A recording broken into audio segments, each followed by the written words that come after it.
Thank you everybody for joining this session and appreciate your interest. So let me tell you about our company and the business.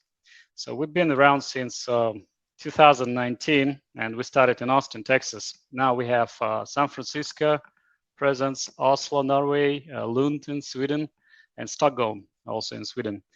So we were driven by the biggest problem during the Edge cloud implementation or Edge implementation, which is planning of architecture and making it easy for people to create something at the edge and then deploy it easily.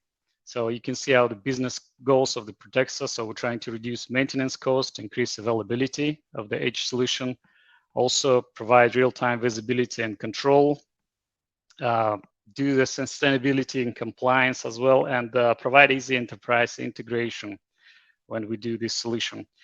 So putting it in a short description or a simple language, basically what we're trying to do, we're trying to introduce means for the users and architects and the customers, the people who is not that technically advanced to understand all the details of technology solutions behind the scenes, be able to build the architecture and whatever they want to see at the edge, and then easily deploy it just one click of the button.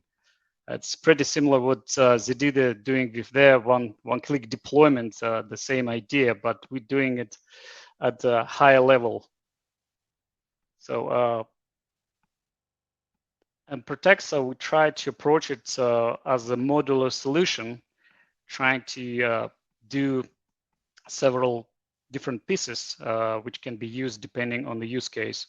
So we have a design studio, which basically rich UI interface for the architect and users who can use it to add features and then build edge solution with just one click of a button, and then basically change it as they need it and do other modifications, changing parameters, and just do the understanding of what's going on with their solution. And we also have Pratexo Solution Studio, which is another piece of software, another module, which consists from the customized pre-built applications tailored towards different business areas. For example, we have shipping industry, we have smart homes, we have electric companies solutions, and we have some answers and some pre-built micro apps, how we call it, for these partners. So basically it's out of the box, something what they want to see, and if they want to manage something at the edge. As you're coming from the shipping industry, for example, they have a huge ship carrying thousands of containers across the sea, and it's pretty advanced technologically. So, and they need to manage a lot of parameters. It's like oil consumption, CO2 for sustainability. They have navigation. They have a lot of other parameters. For example, they need to control temperature, humidity, and a lot of other things in that ship. So the edge solution is really good for this type of use cases, because it can provide them something not depending on the connectivity to the cloud, and all the operations can be solved at the edge, like data processing and just making some decisions and doing the real-time control of the data they're receiving from their sensors, all these things. And we have already pre-built solutions for this type of, for example, shipping industry, where we have specific sensors and we can provide interfaces and type of data flowing there. I can say like we can use this one, and it's just out of the box. You can pull it and you can use it. So another piece, it's a Pratexo Management Studio that we're using. That's basically one for the real-time management and control, where you can see all the networks, and then you can get some metrics, and you see any bottlenecks which can be fixed in the network, and it's all real-time. It's all live, and how you can manage this edge network. Like talking about the ship use case, it would be, everything would be offline and located at the same edge where the solution is deployed. And then the last piece is the Pratexo microclouds, how we call it. The microclouds, basically, it's the edge solution mimicking the cloud, but which is that can operate offline without any connection to the internet. So it's microcloud, it's self-sufficient edge solution built from the blocks, which provides high availability and also security and the privacy of the data. We did a lot of research in this area, and we used some orchestration as well as containerization to build these microclouds. There are a few, for example, flavors of Kubernetes which can be used to the edge solution, and it's pretty amazing how you can apply Kubernetes, which we kind of all thinking based on the clouds most of the time, how you can do it on the edge computing using the small nodes, which I will show later in this presentation, and just build high availability solution, which can resist 50 or even 75 loss for the edge nodes in that microcloud. Okay. And feel free to ask questions in the chat if you need to clarification on something.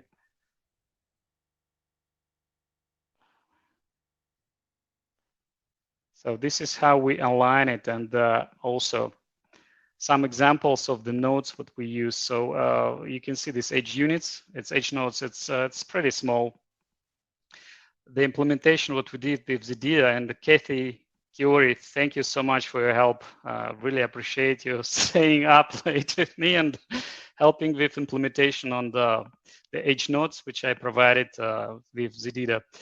So you can see how we split it. So it's a Pratexo Studio. We have a design solution and management, and then we have core solution with providing all the deployment and the features like swarm computing, which basically is a mesh network allowing edge nodes to discover each other without messing with the network connection and everything what you need to deal with on any particular use case.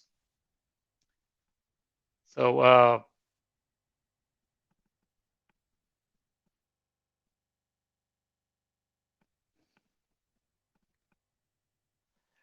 basically the way it works with Pratexo and the customer, how we do that.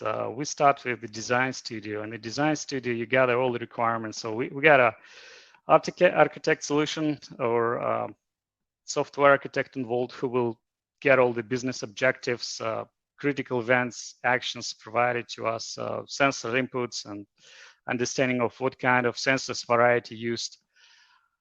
Also, what dashboards, whatever they want to see in that solution. And then we move to the designing the architecture. So it's a graphic user interface to model custom architectures, what they're trying to build, putting all the features. And it's pretty easy. For example, the features, you can put sensors and protocols, what you're planning to use in your architecture, and then how you want to process the data, because all the data is coming from the IT is different. So we're talking about different formats. We're talking about different structure of the data. There could be anything happening right now, talking about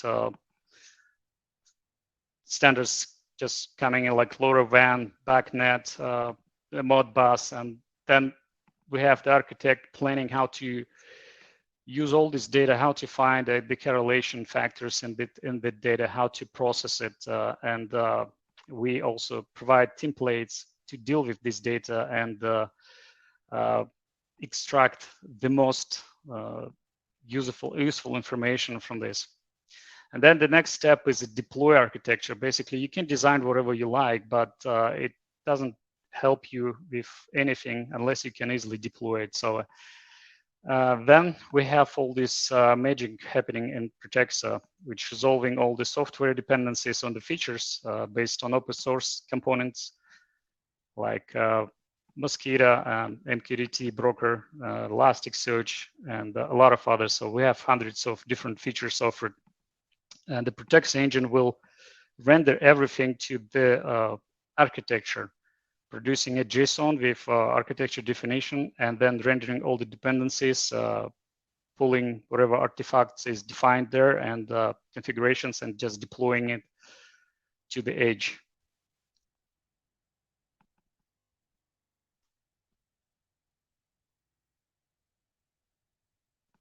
So the way it looks like, we have defined architect and end user in this architecture. So you can see the architect can pull features from the feature catalog. For example, they want to get messaging bus like Kafka as a feature, and they would like to see some time series database in the backend, so they can pull it as a feature from the feature catalog, and then they can define whatever parameters they want to use with these features. For example, how big it should be, how frequent, and a lot of other parameters they can define. And we have a lot of different libraries with architectures, microclouds, what I mentioned before, node groups, feature sets, and the standalone features.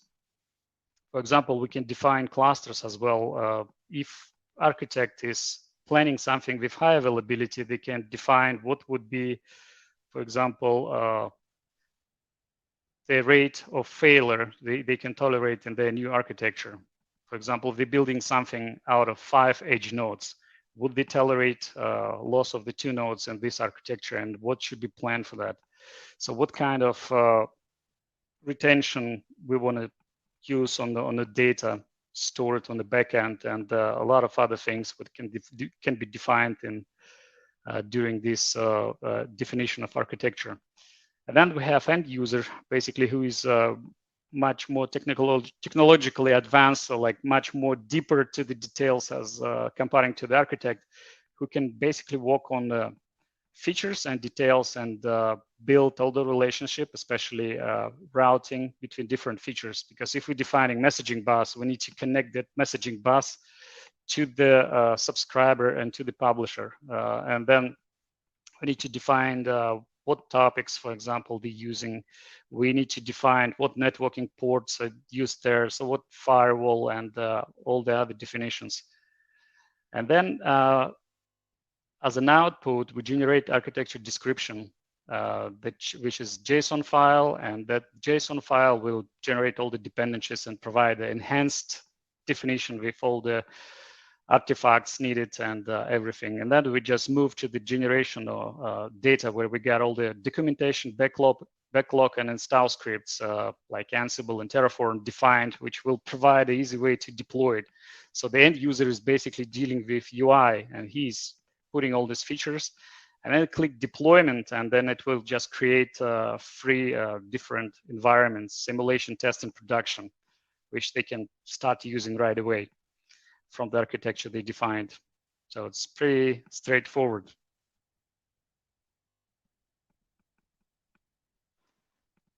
Yes, Kathy, answering your question, it's can be quite a lengthy process. It's depending on how complex is architecture, but it could be done within an hour. So even less than an hour if you're dealing with 2 or 3 nodes. But if you're talking about 100 nodes, it can take a while. So on this screen, it's working design studio and Pratexo, where you can see you have this library of the features on the left, where you can just pull wherever you want, like MongoDB, Elastic, or DB for the reporting, and then you build a microcloud. You can do the local definition on the local machine, and then you provide some additional features. So, and after you define it, it will look like this for some specific architecture. So once you create it, you can see you added MQTT, adding FileBeat to pull data from MQTT. And you also define all the routing, like how it's all connected to each other. So you define ports, formats, and parameters used in that. So it's making it so simple for the end user to define this architecture, because otherwise they need to dig into the configuration files, they need to log into the edge nodes, and they need to define a lot of parameters and configuration there. So after all is done, you just click deploy button. You can see it on the top right here. So we have design, we have deploy, and then we can monitor whatever solution was deployed.